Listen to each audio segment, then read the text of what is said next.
but I also have been fortunate that I have just had a very strong support network. And, but there are days that you definitely feel like alone and isolated.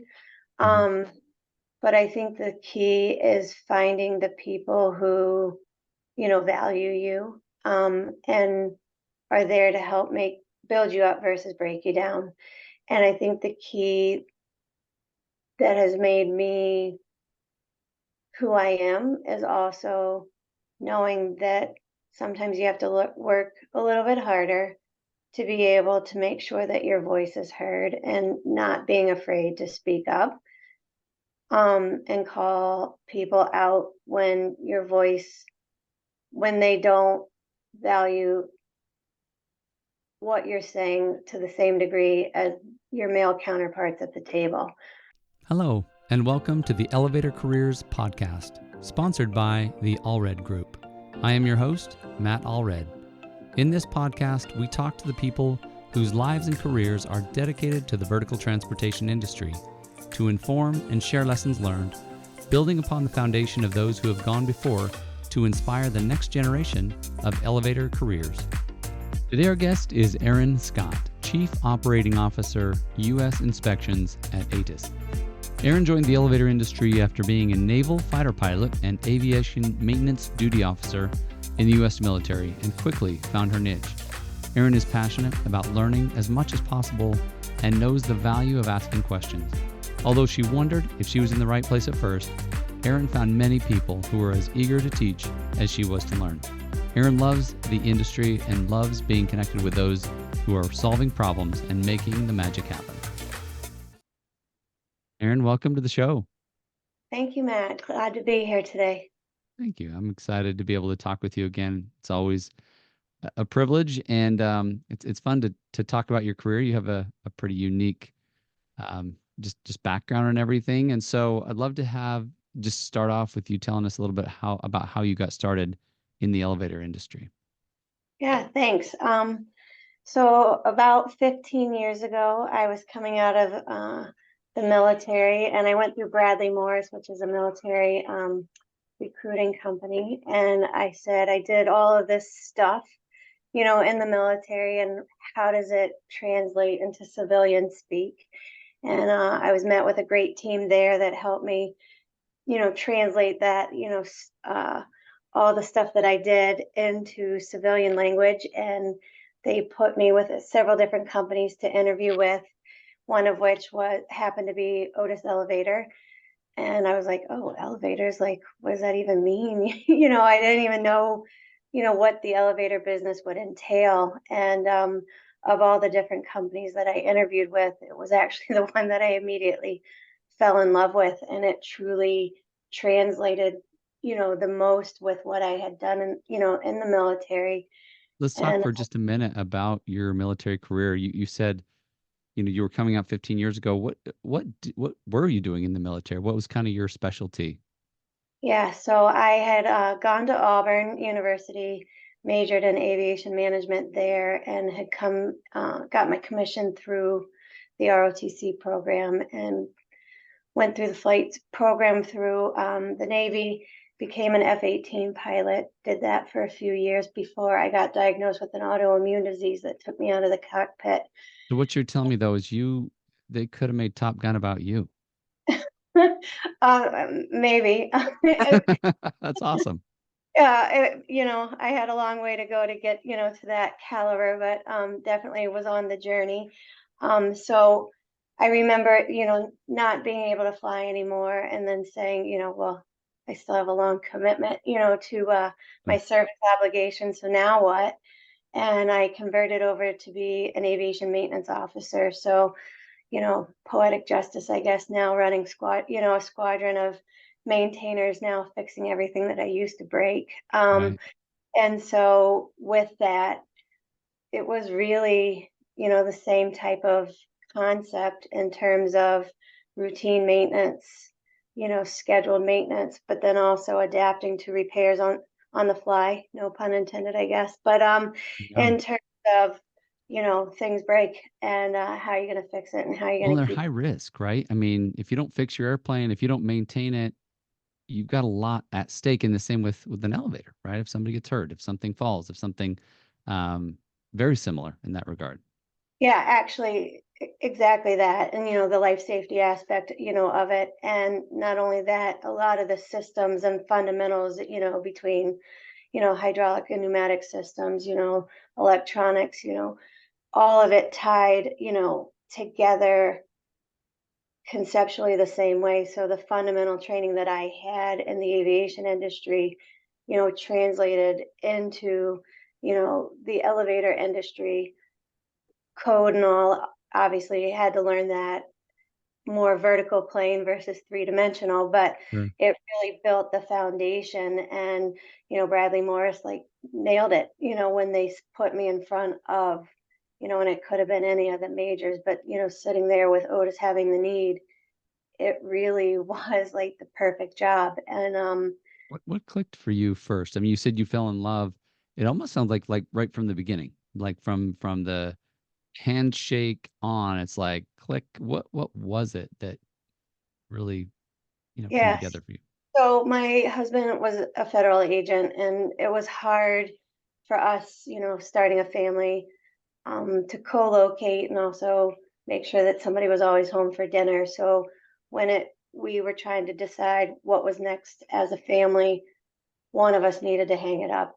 And so the decision was for me to do that. So in that transition, it was, how am I going to find a job that was still satisfying, still use the skill sets that I had built, that still made me feel like I was part of that team aspect. And I remember sitting in, the series of interviews, through that process with Otis, and everybody that I met emphatically like smiled when they talked about like their journey through the pipeline. And in each interview, it was like, hi, I'm so and so. I've been here 20 years. Then it was like progressive. Then the next room, it's like, I'm such and such. I've been here 30 years.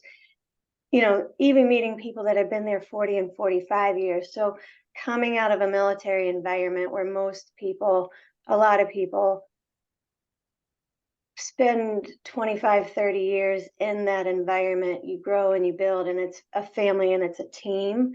To see that translate into the civilian world, where I just thought people bounced between jobs and that you would never find that team aspect, that family, concept where everybody was kind of in it together to still win it together.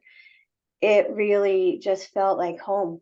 And that was just a really important aspect when I was looking for like that next chapter. Yeah. What was it? I mean, I guess just to look, just kind of straight across, it almost seems like coming out of, especially with the degree in aviation management, I think you said, and then to go into flying, was there some thoughts that, hey, I should just go straight into working for one of the airlines or an airline manufacturer or something like that? Yeah, I looked at a lot of that too. For a lot of the airlines, maintenance is done at night. So that was like another piece with the family. Um, I have had big dreams of getting back into the aviation industry, but then again, it was still who's going to be home at night, to feed the Right. kids, and all, so it was a tough, there's now a mortality piece as you start to have children too, where before Sure. it's all about lighting my hair on fire and, not worrying about, what happens at the end of the day. So there was a lot, that had changed, so, I still, dabble in it, from time to time, but to make it a career, and a lot changed after 9/11 with the industry, Sure. and where like the path had charted, and so, um, so I needed more of a grounded job.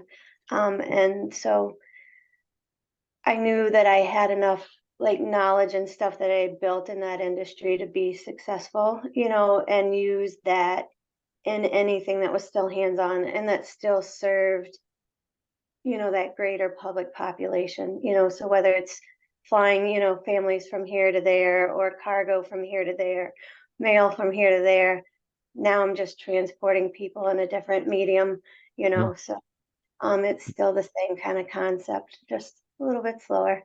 Yeah, yeah. Is it scary to transition out of the military? I mean, imagine it's just I don't know how long you were in there, but that's a big shift. Like you said, where to live, right? Try to co-locate with your husband's job. I mean, what were some of the difficulties of that transition?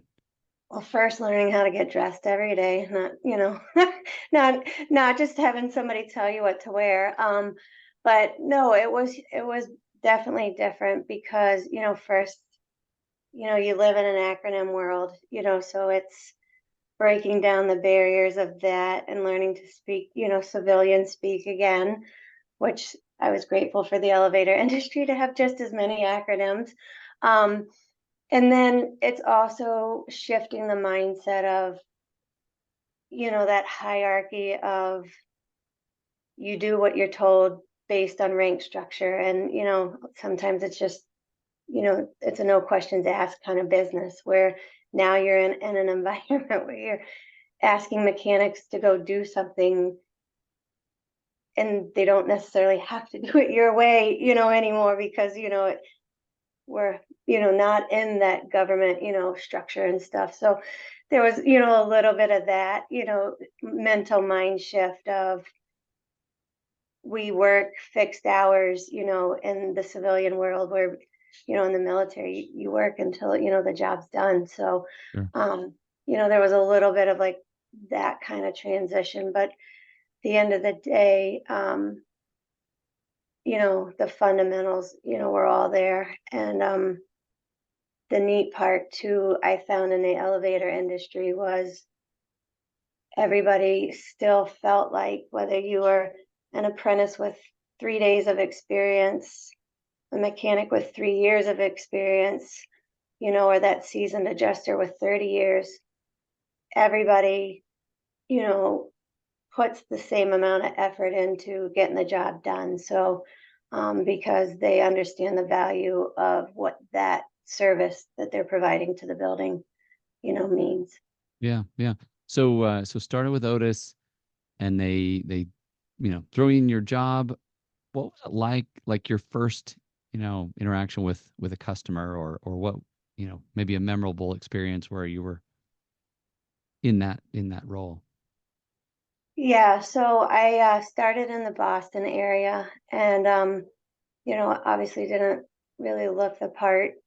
There weren't many women in the office structure up here. I grew up down south, so though I thought I had long since lost my accent, clearly to the people up here I hadn't, so they're like, she doesn't look the same, she doesn't talk the same, and who is she, telling us that there's a problem with our elevator? Like clearly she doesn't know what she's talking about. So to then have to break down that I did have some kind of knowledge to systems and things like that, and they're like, yeah, prove it. Well, I can't prove it in this industry, but let me tell you what I know about hydraulics from my last like line of work. And you would watch their whole face like pale and be like, oh, well, maybe you do know something. So it was having to really like, not only talk the talk, but like kind of prove it, like as, like a test. But I was very blessed when I came here. I was a territory manager, which means I was did both ops and sales in my first job because I was put at a college campus. So very contained, very, like rigid, like contract where it wasn't a lot of like sales opportunities. So you didn't need like a dedicated sales person. And so I had six mechanics who really just took the time after they learned that my questions weren't questioning them, but it was questions that I just wanted to learn and understand the business and how elevators worked and the difference between, a basement drum versus, like an overhead machine and why different things, were set up different ways. And once they realized it was more from my own knowledge base, they then just made it their mission to teach me all that they could to Did that pass take a that. little while? Did it take a little while to kind of build that trust, and they're probably looking at you going, "Who's this lady, and why Yeah. should we listen to her?"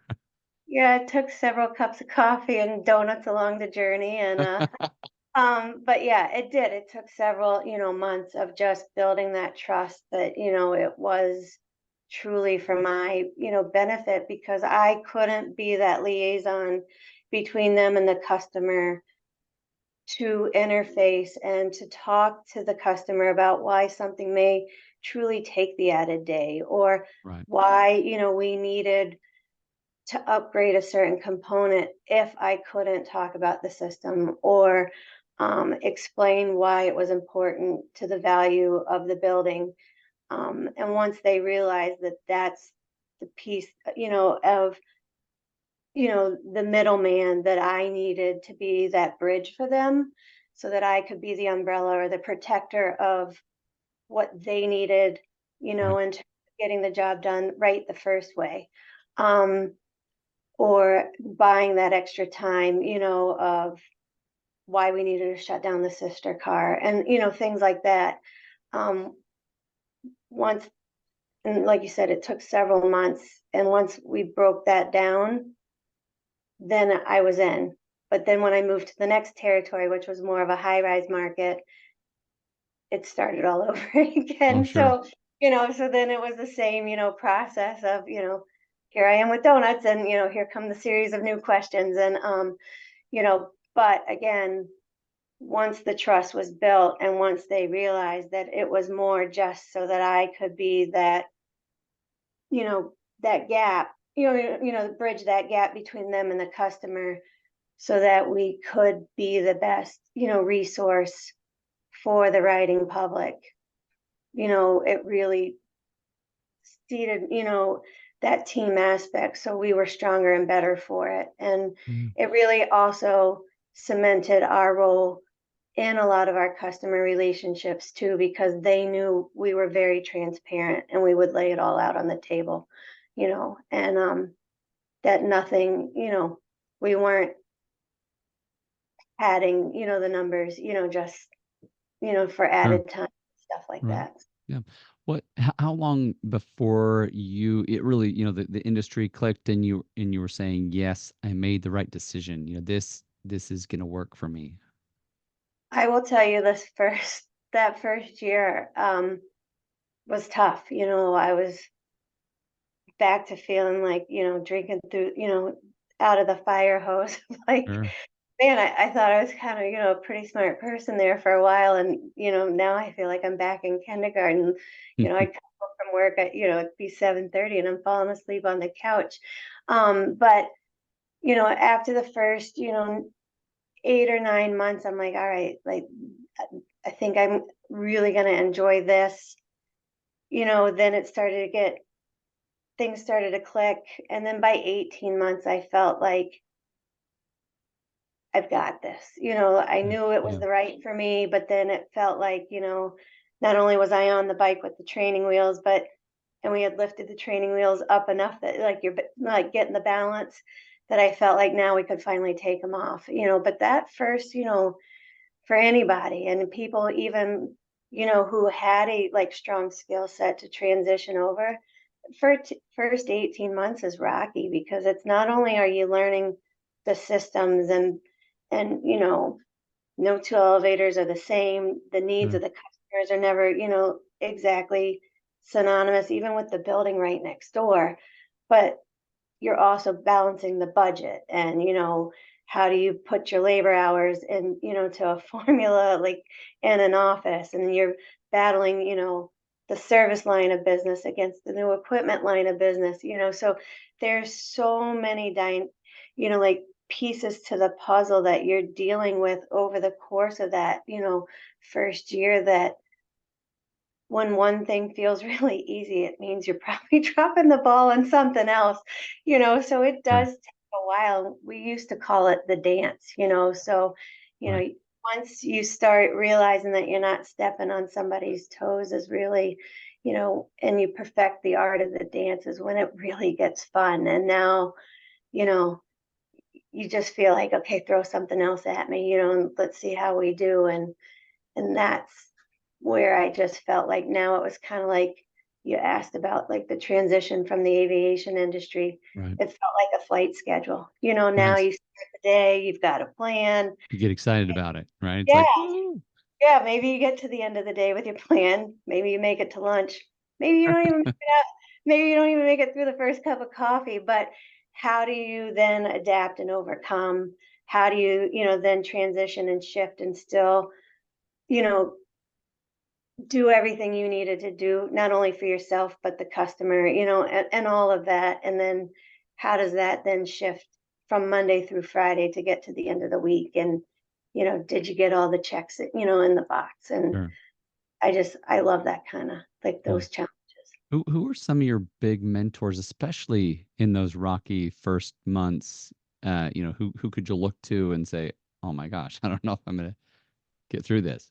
Yeah. So, I had, several, really good mentors along my journey. And I think, they're the ones that you can see. And then over time, you learn that you've got like those silent, like people that are advocating for you, behind the scenes. So, in the beginning of my career, I had, a guy named Dan Tripp, who was a regional engineer who, he just would take me out. And if it took an hour to teach me something, or if it took 8, he had the patience of an ox. Like he would just take all the time in the world, and he never was too busy to answer the phone, when I called for like a question.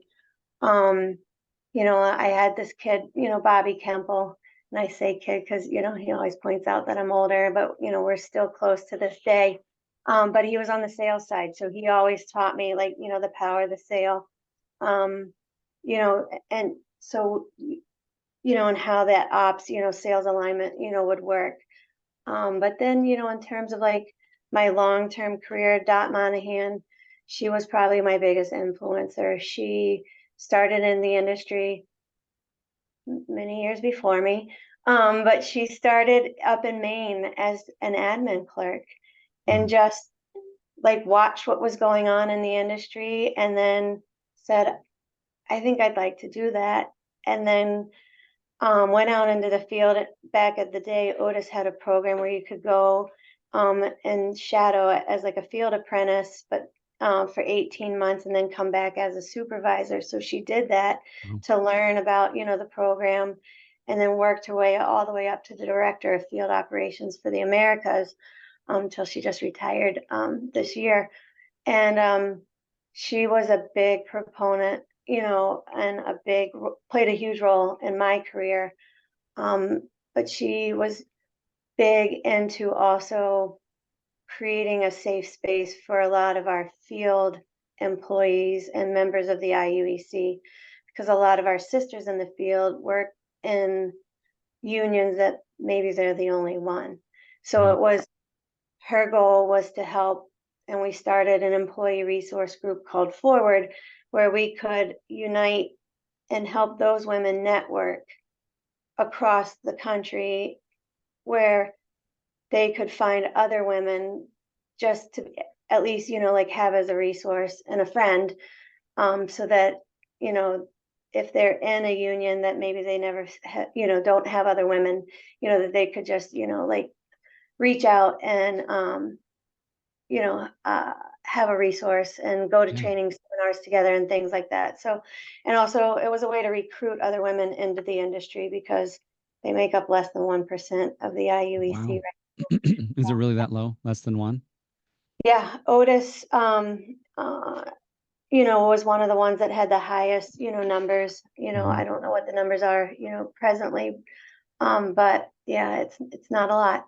So, so that was a big resource for me. Brian Fry, he was amazing. He was an engineer who came into the field ops line. He never ran a P&L, but just was really good with the numbers and systems. And so he helped me a lot in terms of just product upgrades and things like that. So, but yeah, and I Cool. think the Yeah. biggest that they both taught me though was not only how they groomed and helped me, but how to turn around and give it back to Right. somebody else, and always making sure that, you're looking in succession planning for who's going to come behind you and making sure that you're speaking at the table for somebody else. Right. Sorry, you spoke a little bit about, the women and the group and the networking, and what is it like, being a woman in a male dominated industry, especially like you say, to be less than 1% and to, what was, I guess, the most difficult thing about that? For me, how I've always known it. So for me, it, I thought it was normal. For most people, like, but that's how it started, in the military, Sure. so, but I also have been fortunate that I have just had a very strong support network. And, but there are days that you definitely feel like alone and isolated. Mhm. Um, but I think the key is finding the people who, value you, and are there to help build you up versus break you down.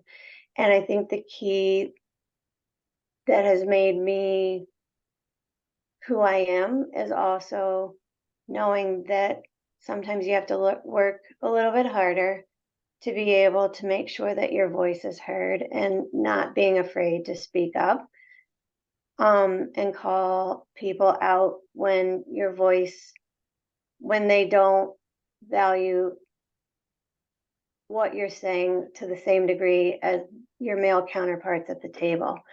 Um, I mean, it sounds when like I it, was, it might be even extra courage, right? Courage up and above what might be normal. It's like, no, you gotta be even stronger to just stand up and say, no, I will be heard. yeah, absolutely. And, I saw it a lot, um, both back and flying, but also, um, a lot with even our customer base here, like in the Boston area. Like my sales counterparts, for the most part, were males, and we would walk into a business meeting, and they would turn to the male, and be like, "So, can you tell me what's wrong with my elevator?" And I remember one guy's like, "No, dude, I'm just the money guy. Like, I don't even know how an elevator works. Like, you have to talk to her."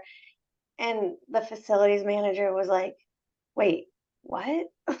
you know, he couldn't even fathom like what was being said, so it's funny, like, even at this day and age with all the things that we've talked about, that like the whole concept of like unconscious bias still exists, that when you walk into a room, people just automatically assume that, one way or another, um the woman's going to be at the sales side, and the male's going to be, on the operations side. So it just always, we would always get, a good laugh. And I was pregnant twice, like while at Otis, and, you'd waddle in, with your big old belly and stuff like that. And people just be like, seriously, like, this is the lady like that you were talking about that's coming to fix the elevator? And you're like, yeah, that's me, so, um even pregnant, you can still do your job around here these days, so, um but like I said, I've also been in situations where I've just been very blessed with the teams that have been around me, and the people. But and it probably just helps that I do have a stronger personality that does speak up, but not everybody, in the industry's been that lucky. And I've known really smart women that haven't felt that supported, that have left, Sure. and that, Yeah. and I hate to see that, but, you know, All the more reason then to have that mentorship and that networking group to say, hey, it's okay to raise your voice. It's okay to stand up and be heard because your opinion does matter and what you're seeing, maybe no one else is seeing it. And so, it's important to let people know. in a lot of those groups, it's important, like people think, oh, like it's a girls' club, and it's really not. Like, most of our membership in those clubs, was typically 50% male, because it's about having allyship, and Mm. it's about having, men in the group too that, are willing to say, what you're doing is not right. Like, stop and listen. What she said is saying has value at the table just as much as Right. what I say as well. So that allyship, you know, sometimes is as important, if not more, as just being a member. Absolutely. So you mentioned this in our previous conversation. I wondered if you would be willing to tell me the story about the box in Boston. Oh yeah. So when I was a supervisor down in Boston, if you're not familiar with the city, it's a very small, like geographic footprint in terms of like major like cities. So I had 10 mechanics down there, and it was all walking routes because if you've ever tried to park there, it's just not even worth the headache. But B, just the time it takes, it's not even worth it. So um when I worked down there, I did try to get all the parts like shipped direct to the buildings that they were needed, but from time to time they would show up at our little satellite office down there. So I remember one day that like I got a board showed up at like our little satellite office, and I called the mechanic and I was like, "Hey bud, like sorry, but your board showed up at the office. Do you want to come get it?" And he was like, "Yeah, boss, sorry. I don't have a van." And I'm like, "Well, yeah, none of us do because it's walking routes." And he's like, "Yeah, can't come get it." So I was like, "Okay, well, I'll bring it to you." And he's like, "Okay." So I waited till lunchtime. It was close to the summer, so it was warm for Boston. I mentioned I had been pregnant, a couple times there. And so I was about 8 months pregnant. And in Boston, there's a little park in the middle of the city. And we laughed because every day all of the union mechanics from all the companies flock to the park and eat lunch together. And we call it the union meeting. And so I walk through the union meeting, but I take that board, which was small. I mean, it wasn't any bigger than probably like, a half a loaf of bread, but I Right. put it in a giant box, and I put that giant box on my stomach, and waddle through the park, and it looks really like heavy. And like all these mechanics start looking like, and you see them like elbowing each other, the Fuji guy elbows, the Kone guy, and you see the daisy chain down to like the Otis guys. Well, my little green shirts like jump up and they're like, "Boss, what are you doing? Like, why are you carrying that box? Like, you're gonna drop the baby like right here in the park." I'm like, "Oh, yeah, well, I'm carrying the board to your buddy because he wouldn't come pick it up because it accidentally got delivered, to the satellite office." And they're like, "Wait, what? Why wouldn't he pick it up?" I'm like, "Because he doesn't have a van." And they're like, "Well, none of us do." And I'm like, "I know." And it accidentally got, sent to my, building instead of his. And they like grabbed that box.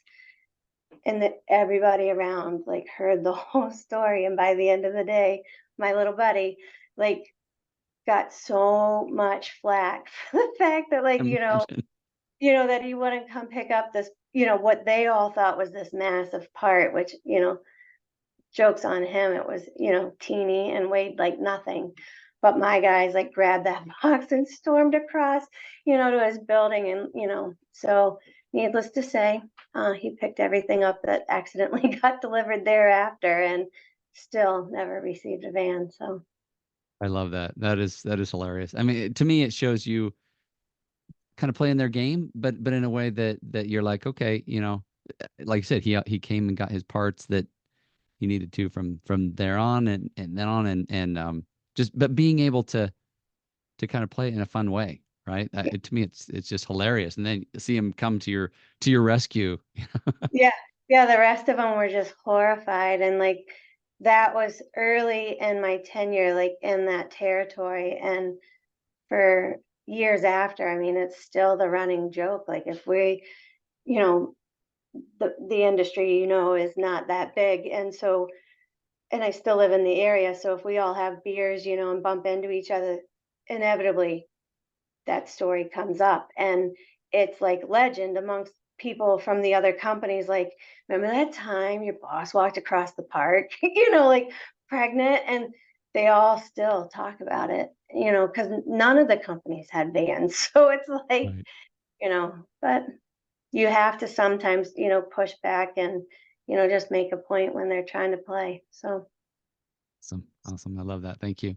Um, so obviously you made a career change. What was it, about a year, in the last year, right? Yeah, just about 5 months ago at the start of October, I made a shift. What led you to kind of taking that your career in a different direction?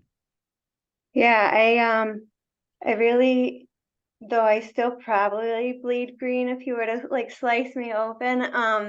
I never thought that I would leave Otis. I love the company. But I was growing, through the company. And about 4 or 5 years ago, another one of my mentors, Jim Cummings, had made a comment that, he had passed on applying for a job because it took him a step further away from the field. And I didn't understand what he meant until I was in this last role. And I felt further and further removed from making like affecting change and like making a difference each day. I liked what I was doing, but it was more shifting towards just broader strategy, running numbers, like looking at data and big picture stuff, which all still has value, but I wasn't solving, like immediate like problems where you like, oh, I put out a fire, and like Right. save the world today. And um over the summer, I had mentioned, like my husband was in law enforcement, and we had, a situation with a fellow, like, law, like a fellow, one of his colleagues that, just like hit close to home. And it really put into perspective like life and like what are we trying to get out of like life and our careers and all. And it just was kind of the shakeup I needed to say I needed to go back to being, like needed and being able to make a difference in what I do every day and feeling, valued and part of the, the overall equation. And ATIS was looking, for um, somebody in their inspections department, and I just decided maybe I'll take the call. And I talked to Dave Estes, who was their chief people officer. And honestly, it was back to everything you asked me about how I felt when I first interviewed with like Otis. Um, just that whole feeling of family and value and, people staying with the company for a long time. And um, I just decided to take the leap of faith. And it was a hard decision.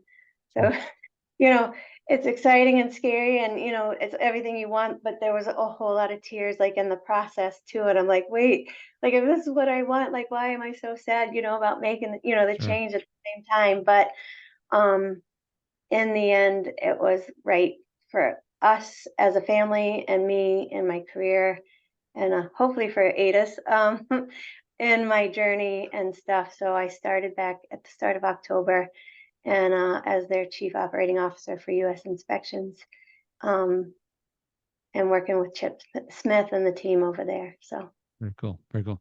So looking back on these 15 years, what would you say is one of the most important or significant things that you've learned while being in the elevator industry?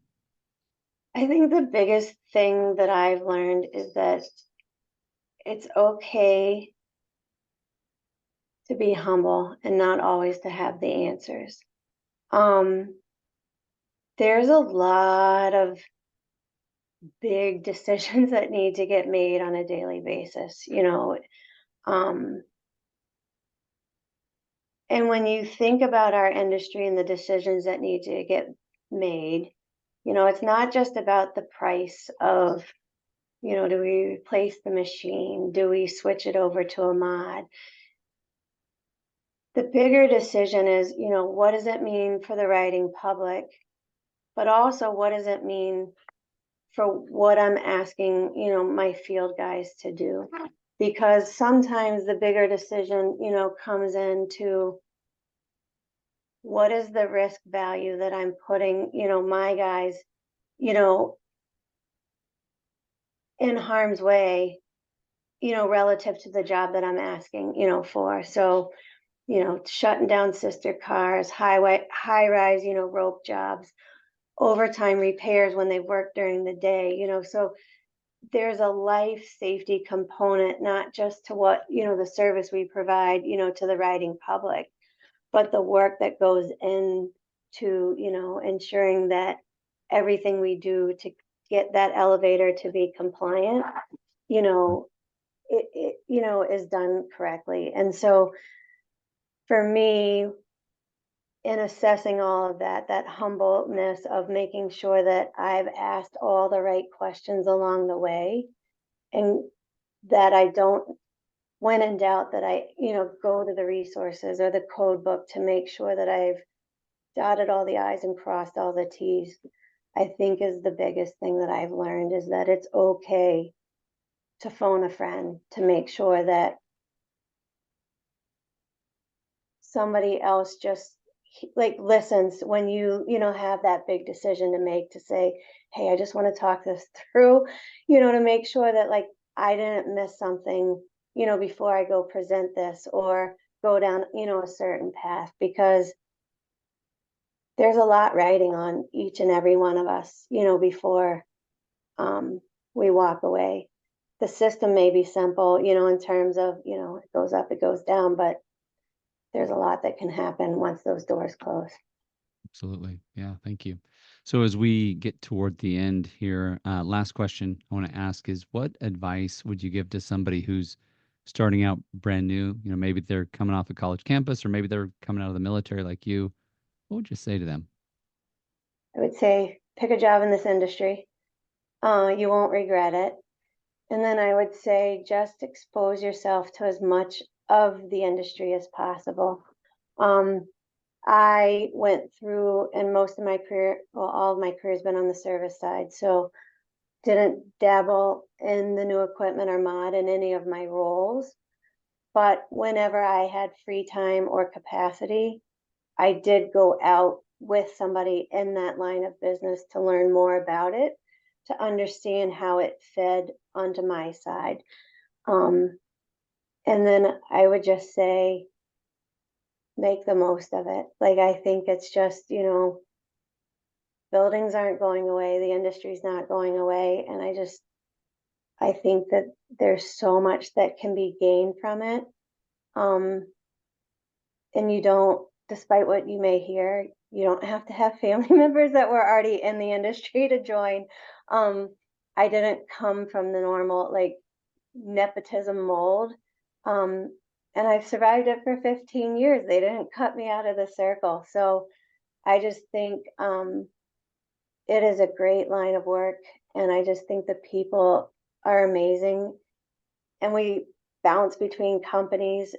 But at the end of the day, kind of like the military, it is a very small industry. And chances are you're going to run into your friends again, or maybe your enemies, but your paths are gonna, cross and stuff like that. But it's neat to drive down a road, and look at a skyline and say, I was a part of that, high-rise building, or I saved somebody, out of, the blind hoistway over here, or, we put in a chairlift at, this veterans home so that, somebody returning for more like had the option, to still get upstairs, at their house, so it's just neat to know that you make a difference, that in an industry that most people don't even think about, they just push the button and go.